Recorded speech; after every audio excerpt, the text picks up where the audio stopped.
and you are listening to the summary of Thinking Fast and Slow. In this summary, you will find the most important ideas contained in Kahneman's bestseller, Thinking Fast and Slow. Do you want to know why this psychologist received the Nobel Prize in Economic Sciences? Then continue listening. Before we start, we would just like to make something clear. The word heuristics is very important and should be clarified before we begin with our summary.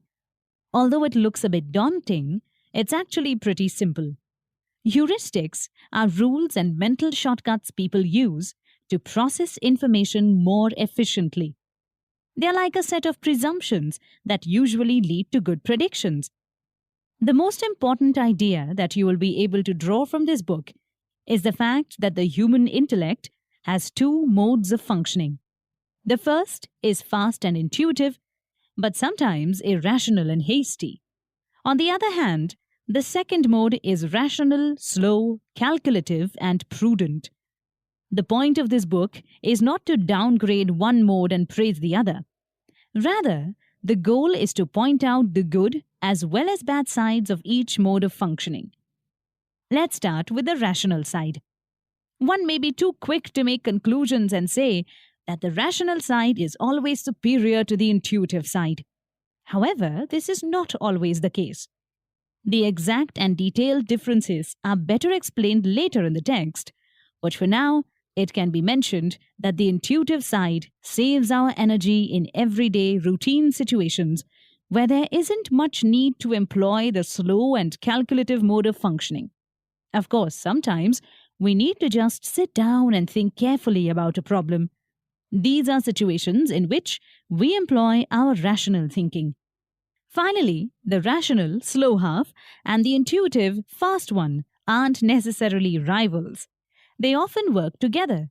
For example, raw data can be gathered and organized by the fast, intuitive system, after which the more careful, slower side takes over. Heuristics and biases will be the main focus of this summary. Heuristics are groups of rules that in most situations lead us to satisfying and good results. They are not, however, always relevant and sometimes may even make very silly mistakes by relying on heuristics. The fast system relies heavily on heuristics and biases, and because this system is unable to experience doubt, it presumes that these hypotheses are always and inevitably true. Unfortunately, heuristics and biases sometimes backfire, and this is the moment when the slow system should take over.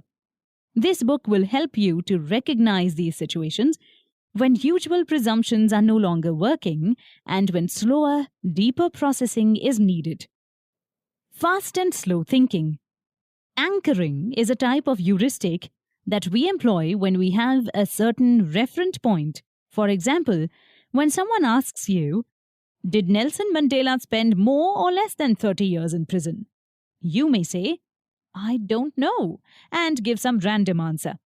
But most interestingly, if someone asks you immediately after to give an estimation of the number of years Nelson Mandela spent in prison, you will most likely write a number around 30, because the first question made you biased in that direction.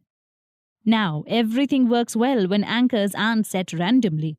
In the Nelson Mandela example, the anchor wasn't set randomly because Mandela did spend about 30 years in jail. That way, the anchor helps you to give the best estimation possible. Let's see another situation when this anchoring heuristic may be used against you. Some people like to go around pawn shops and try to sell some stuff they deem valuable.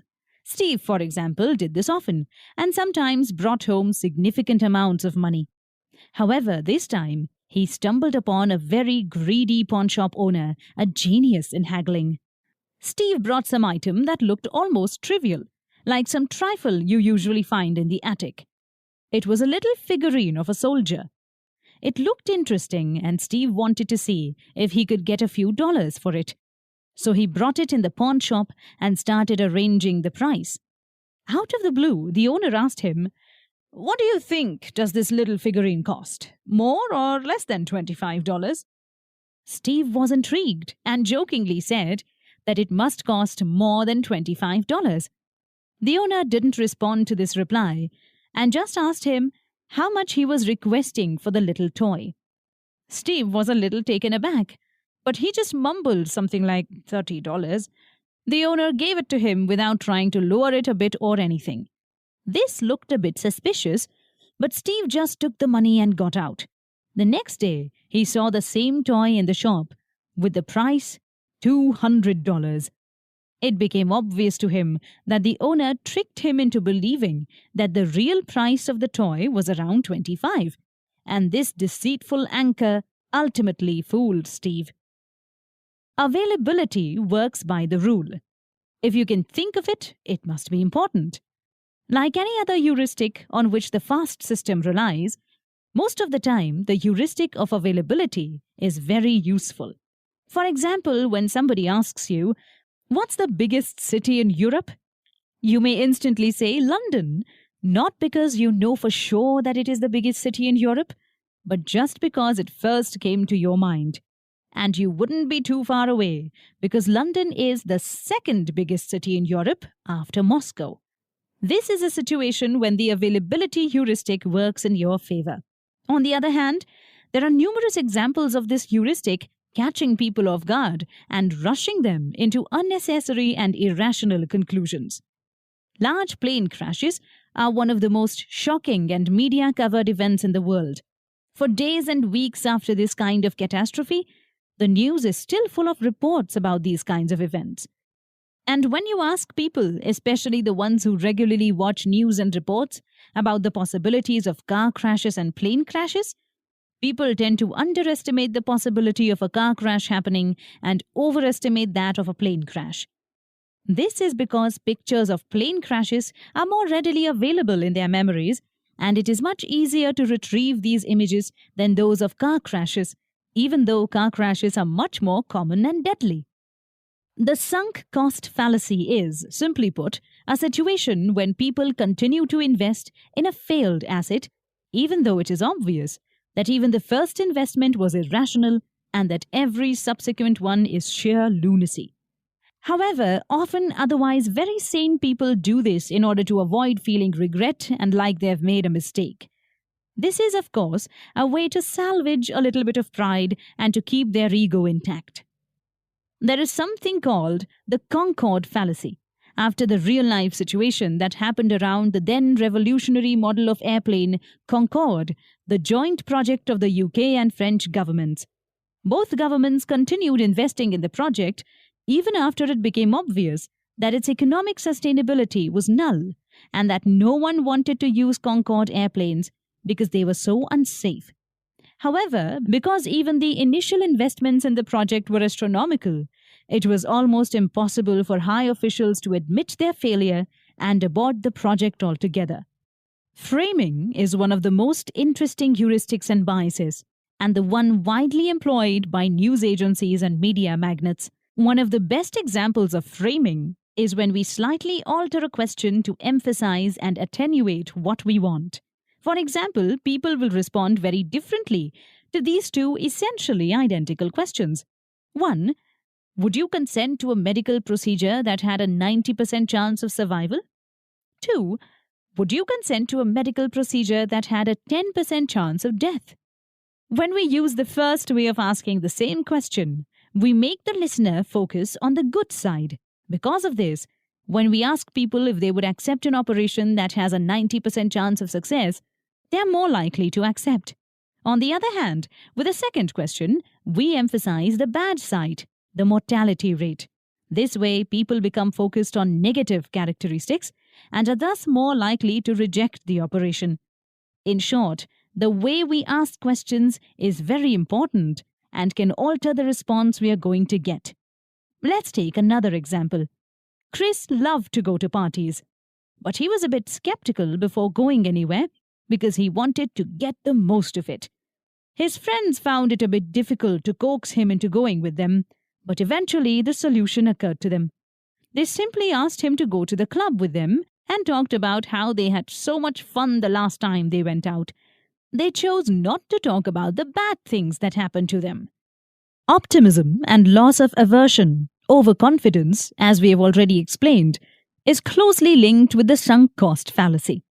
To cut a long story short, when planning an entrepreneurial endeavor or something like that, people tend to take an underrepresentative, narrow set of factors into consideration and underestimate the importance of other, more sinister factors.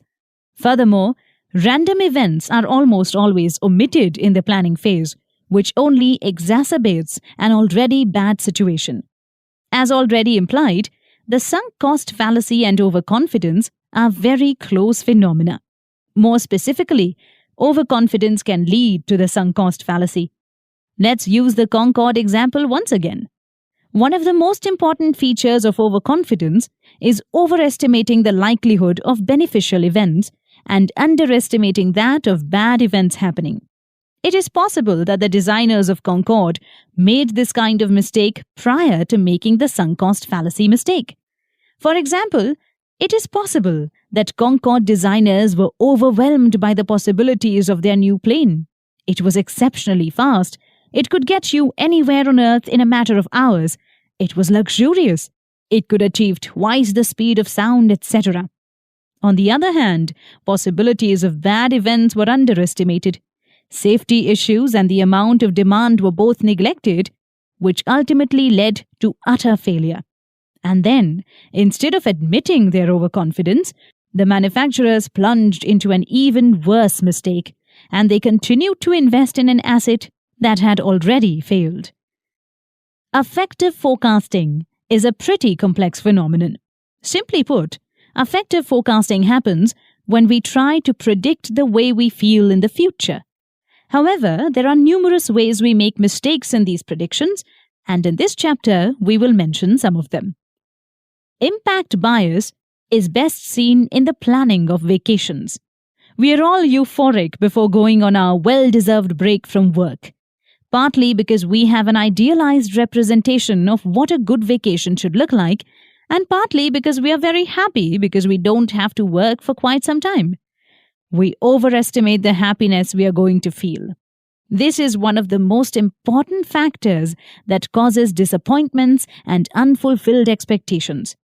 This is best seen in the so-called Paris syndrome or Paris-shokogun, most prominent in Japanese tourists. They have such an idealized expectation from their vacation in France that it's impossible for those expectations to become fulfilled. As a result, some Japanese tourists experience symptoms such as depression, dizziness, tachycardia, sweating, and even vomiting. For sure, they have been working very hard and for long hours, expecting to have a perfect vacation in the City of Light, only to be let down by dirty streets, long queues, sometimes bad weather, astronomical prices, etc. Immune neglect is the other side of impact bias. It is described as one of the most important functions of the psychological immune system. The term neglect is utilized because people are usually not aware of the tendency of their immune system to exaggerate their future emotional responses. It has been shown that people who catastrophize and emphasize only the bad aspects of an event actually have a reduced stress response when faced with the real event. It has been shown that even thinking about the possibility of a bad event alerts the body and physiological coping strategies begin to act. As a result of this, people are more prepared to face the real event when it happens.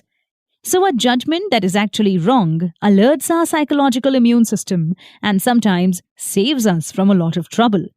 We'll now mention a situation that is quite frequent, just to make this complex process more easy to understand. We all know that one person who is utterly afraid of dentists. Even the smell so usual in the dentist's office sparks the most intensive fear in these individuals. For them, even thinking about going to the dentist seems like an event worse than death.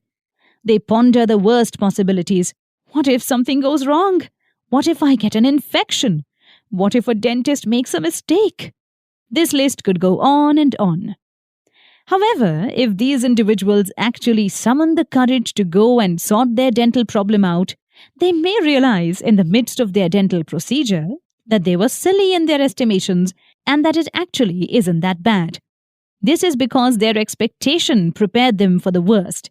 In other words, Their psychological immune system acted preemptively and prepared their bodies for the most stressful event possible. Conclusion. There you have it.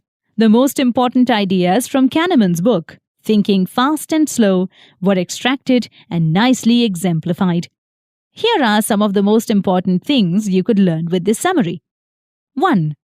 Thinking is not a unified process. There are at least 2 different types of thinking, and they differ in a lot of aspects. 2. The slow type of thinking is highly rational and calculative. It takes all possibilities into consideration and usually isn't influenced by emotions. This is the type of thinking we employ when we try to solve a complex mathematical problem or when we contemplate our future life plans. 3. Fast thinking is very good in most situations because it acts according to presumptions that are at least partially based on real events. These biases aren't necessarily always true, but they work in most circumstances, which is why they are very useful. Fast thinking is automatic and subconscious, and it is very hard to become aware of these fast processes. 4. Slow thinking and fast thinking aren't opposed to each other. They quite often act together. 5. Some marketing or news agencies may purposefully try to influence your fast thinking processes because they are hidden from your consciousness.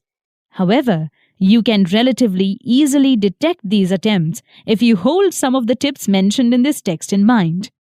6. Whenever you read something, especially news articles or something like that, be aware of the so-called framing. The form of the question is sometimes more important than the content. Do you think you can remember these lessons? Let us know in the comments below. We'll see you again in the next book of your choosing. Until next time, Jai Hind.